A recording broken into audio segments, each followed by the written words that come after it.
What's up, everybody? It's Soren Baker. Amir, Rahimi. And today on The Great Debaters, we're going through a great posse cut that often doesn't get discussed, so we're going to get into it. The Great Debaters, y'all.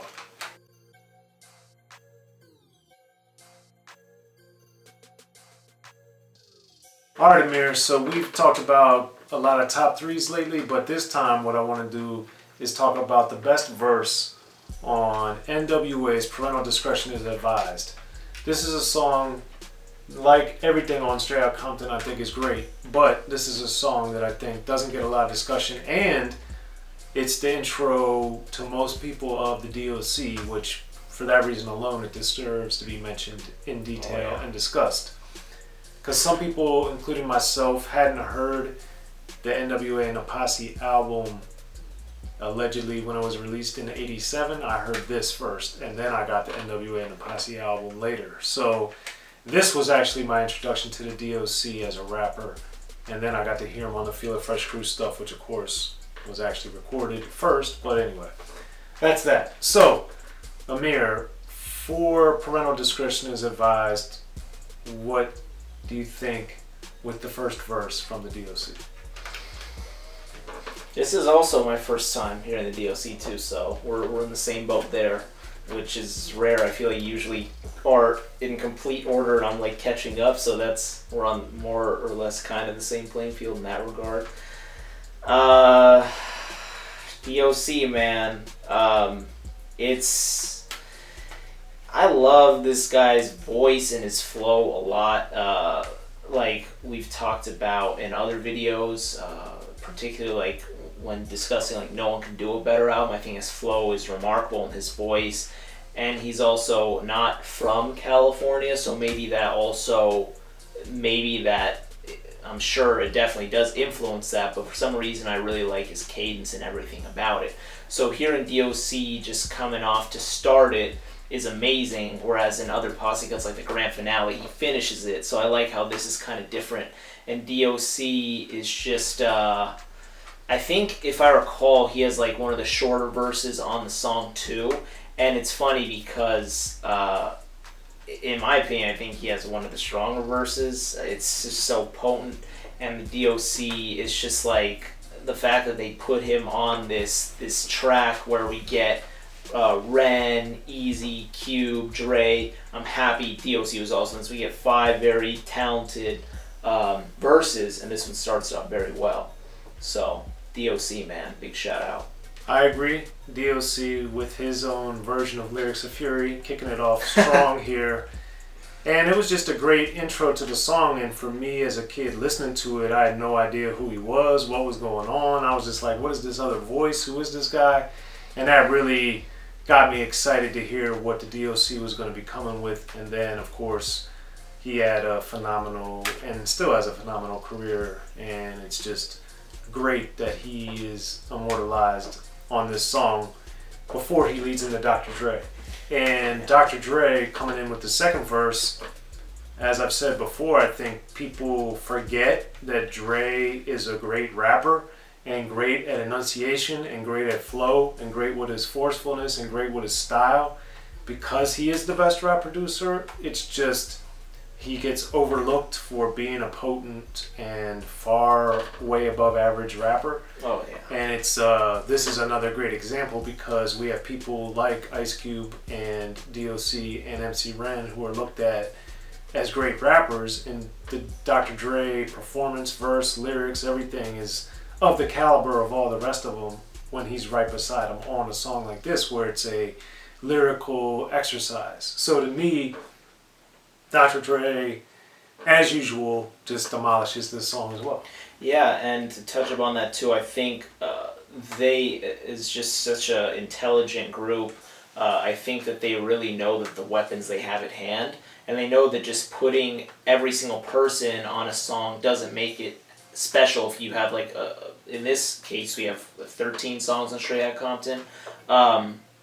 If you had each song had all 5 4 members and then the D.O.C sprinkled in, it would make it as special. But then they carefully choose who to put on what over what beat and whatever. And I think Dre does super well on this cut too.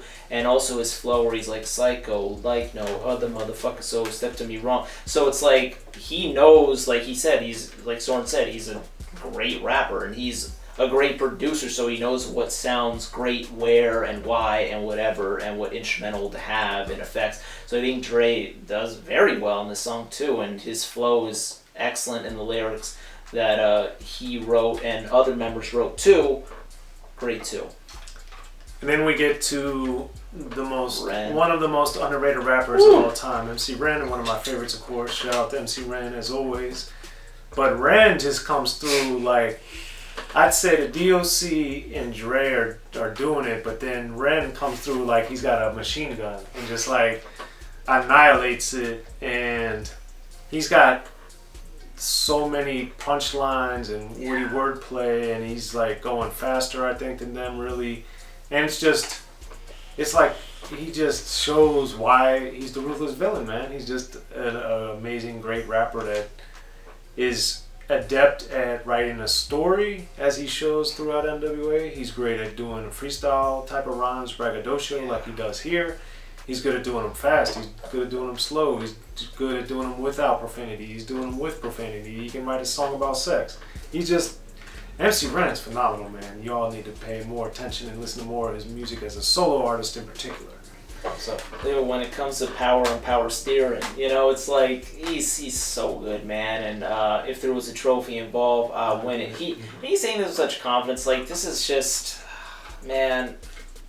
Ren is just. I'm so happy that he was in the middle of this song too, because he is really, like you said, he sped it up a little bit. He was doing the punchlines there, and then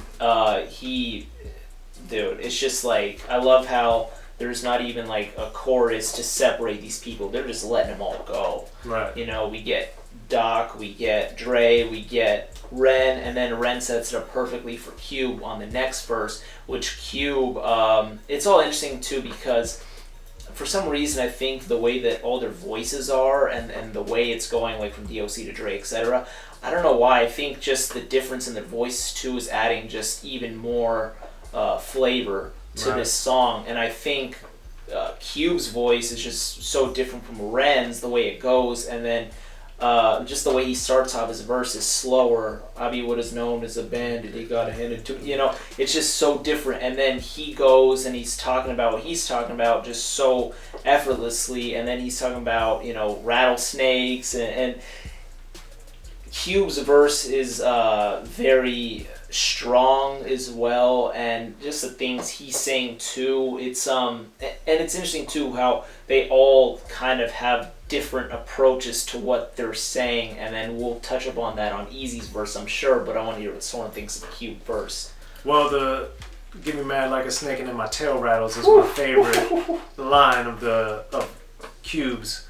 And it just shows again his precision as an artist and as a supreme lyricist to be able to take these things visually and apply them into a song and do it at a highest level, man. So Cube, again, one of the best, the super elite rappers of all time. And I think as time has gone on, people forget or don't acknowledge his potency and his power as a rapper, and Parental Discretion Iz Advised is just one of hundreds of illustrations of why Ice Cube is phenomenal and one of the top 5, period.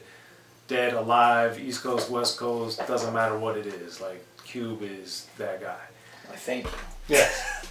And then we get to the mastermind Eazy-E ending the song, and to me, as I've talked about in some of our other Great Debaters episodes, Eazy-E has that, to me, the super winning blend of gangsterism, humor, sex, violence, madness, comedy. Just he's like a hilarious component of what N.W.A was. So, what do you think of his verse, Amir?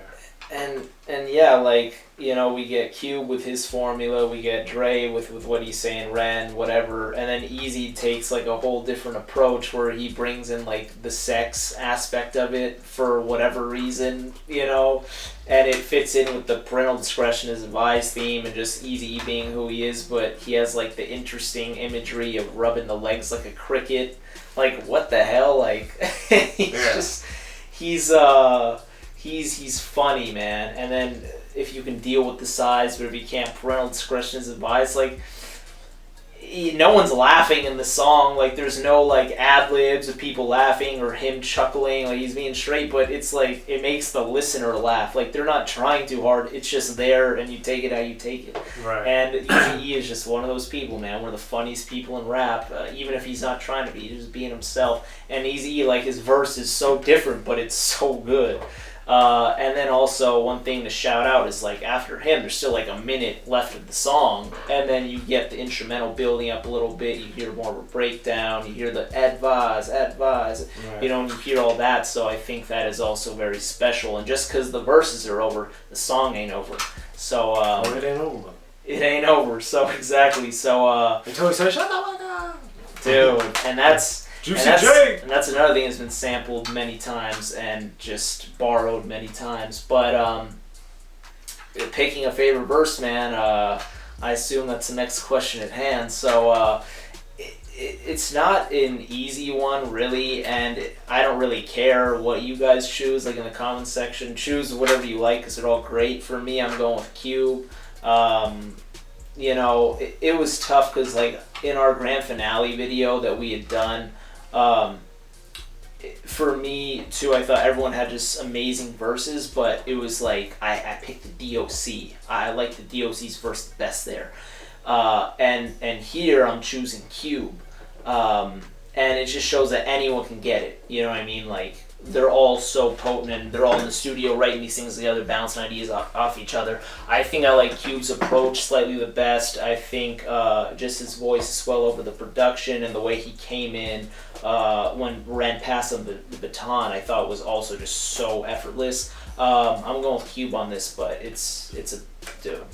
I'm gonna go with Eazy-E just because somebody that can give you multiple emotions on one verse that Eazy-E does on a routine basis, as he does on Parental Discretion Iz Advised. Like, even though everybody thinks I'm so serious all the time and stuff, I love to laugh. And I think Eazy-E probably per song made me laugh more than anybody in rap. And this song is no exception. Because he's just hilarious, man. Like his voice and his content and how he delivered it, and the fact that, you know, you get all this setup, and like Amir was saying, then he kind of veers off into his own world, his own lane.